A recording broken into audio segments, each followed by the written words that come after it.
오늘 새벽에도 하나님의 은혜가 저와 여러분에게 함께하기를 기원합니다. 아몬의 아들 요시야의 통치를 보겠습니다. 요시야는 남유다 왕들 가운데 마지막으로 온전히 하나님을 섬긴 마지막 왕입니다.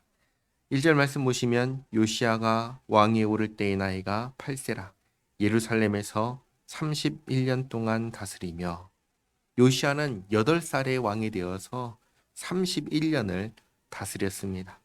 2절에 여호와 보시기에 정직하게 행하여 그의 조상 다윗의 길로 걸으며 좌우로 치우치지 아니하고 아직도 어렸을 때 곧 왕위에 있은 지 8년에, 8년이면 16살이라는 겁니다. 8년에 그의 조상 다윗이 하나님을 비로소 찾고 제 12년에, 그러니까 20살에 유다와 예루살렘을 비로소 정결하게 하여 그 산당들과 아세라 목상들과 아로 새긴 우상들과 부어 만든 우상들을 제거하여 버리매, 우리가 왕 앞에서 바알의 제단들을 헐었으며 왕이 또 그 제단 위에 높이 달린 태양상들을 찍고 또 아세라 목상들과 아로 새긴 우상들과 부어 만든 우상들을 빻아 가루를 만들어 제사하던 자들의 무덤에 뿌리고 제사장들의 뼈를 제단 위에서 불살라 유다와 예루살렘을 정결하게 하였으며, 또 므낫세와 에브라임과 시므온과 납달리까지 사면 황폐한 성읍들에도 그렇게 행하여 제단들을 허물며 아세라 목상들과 아로 새긴 우상들을 빻아 가루를 만들며 온 이스라엘 땅에 있는 모든 태양상을 찍고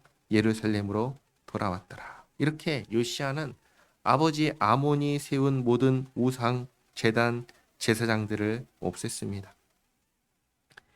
역대 왕들을 잘 보시면 왕이 하나님을 중심으로 나라를 다스리면 그 밑에 신하부터 백성까지 왕을 따라서 하나님 중심으로 산다는 것을 계속해서 보여줍니다. 반대로 왕이 우상을 중심으로 나라를 다스리면 마찬가지로 온 나라 전체가 우상을 따른다는 걸 보여줍니다. 무슨 뜻이냐면 결국은 누가 중요하냐?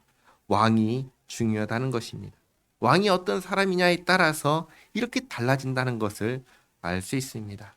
오늘 요시야 왕은 정말 하나님을 온전히 섬긴 왕입니다. 그러다 보니 나라 전체도 하나님을 온전히 섬기게 되었습니다.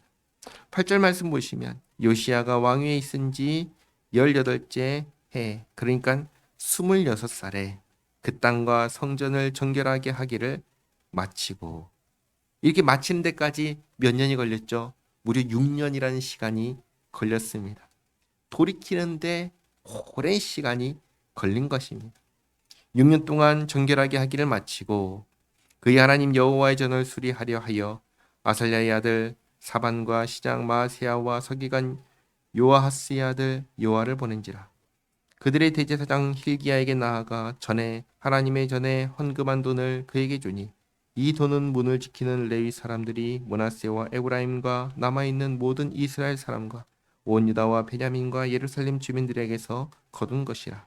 그 돈을 여호와의 전 공사를 감독하는 자들의 손에 넘기니 그들이 여호와의 전에 있는 일꾼들에게 주어 그 전을 수리하게 하되, 곧 목수들과 건축하는 자들에게 주어 다듬은 돌과 연접하는 나무를 사며 유다 왕들이 헐어버린 성전들을 위하여 들보를 만들게 하매 그 사람들이 성실하게 그 일을 하니라.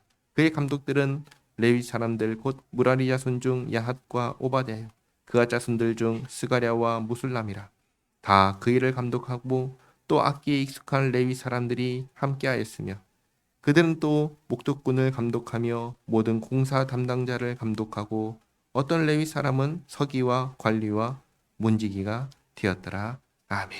이렇게 백성들이 힘을 합쳐서 성전을 수리합니다. 그러면서 중요한 것을 발견하게 되는데, 이 부분은 이제 내일 살펴보도록 하겠습니다. 오늘 한 가지만 생각해 보시기 바랍니다.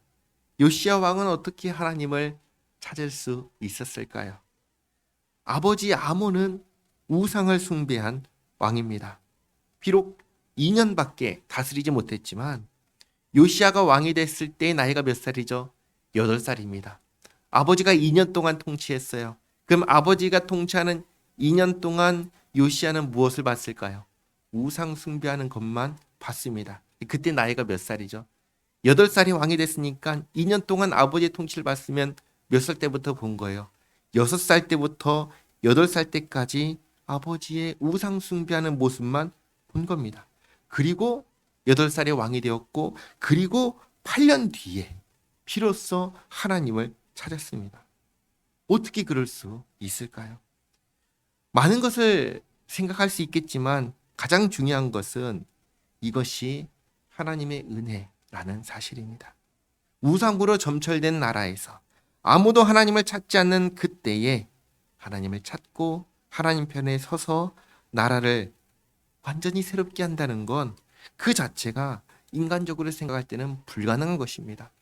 6살 때부터 8살까지 우상 숭배하는 것만 봤다가 왕이 돼서 8년, 그러면 10년 동안은 하나님과 상관없이 살았다는 거잖아요. 그런데 어떻게 이렇게 할 수 있습니까?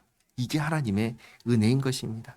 그야말로 하나님께서 은혜를 베푸셔서 된 일이고, 또 일이 오늘날 저와 여러분에게도 동일하게 베푸신 은혜라는 것을 기억하시기 바랍니다. 부모님께서 신앙인이든 아니든 우리가 하나님을 찾고 하나님을 의지하고 이렇게 새벽에 나와서 하나님께 기도하며 살고 있다는 것은 부모님 때문이 아니라 전적으로 하나님께서 나에게 베푸신 은혜라는 것을 잊지 마시기 바랍니다. 우리에게 구원의 은혜를 베푸시고, 그리고 우리에게 영생을 주신 주님을 찬양하고 경배하고 감사하며 오늘도 주님과 함께하는 복된 하루 되시기를 바랍니다. 기도하겠습니다. 하나님 감사합니다. 저에게 믿음 주시고 예수님 안에 있는 구원을 주시고 또 하나님의 자녀가 되게 하신 은혜에 감사드립니다. 저희가 늘 이 은혜를 기억하며 감사하며 주님의 자녀로서 합당한 삶을 살게 하옵소서. 죄를 멀리하게 하시고 주님을 온전히 섬기며 살아가는 저희 모두가 되게 하옵소서. 주님, 저희 가운데 육신이 연약한 지체가 있습니다. 수술하고 회복을 기다리는 성도, 또 여러 모양으로 은혜를 구하는 성도가 있습니다. 저들을 기억하여 주시옵고 돌보아 주시옵소서. 예수님의 이름으로 기도하옵나이다. 아멘.